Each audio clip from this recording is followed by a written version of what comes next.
Ang mabuting balita ng Panginoon ayon kay San Marcos. Papuri sa iyo, Panginoon. Noong panahong iyon, tinawag ni Jesus ang 12 at sinugong magdala-dalawa. Binigyan niya sila ng kapangyarihang magpalayas ng masasamang espiritu at pinagbilinan.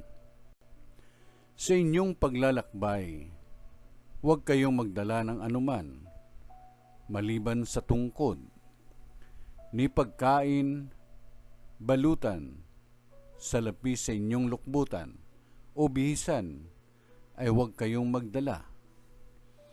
Ngunit magsuot kayo ng panyapak. Sinabi rin niya sa kanila, at sa limang tahanang inyong tuluyan, manatili kayo roon hanggang sa pag-alis ninyo sa bayang iyon.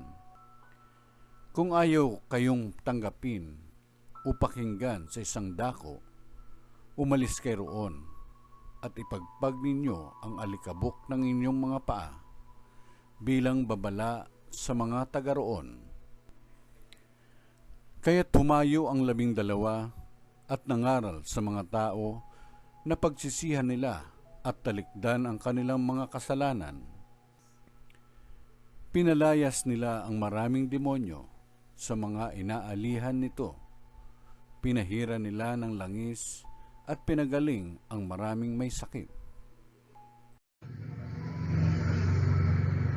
Ang mabuting balita ng Panginoon. Pinupuri ka namin, Panginoong Kristo.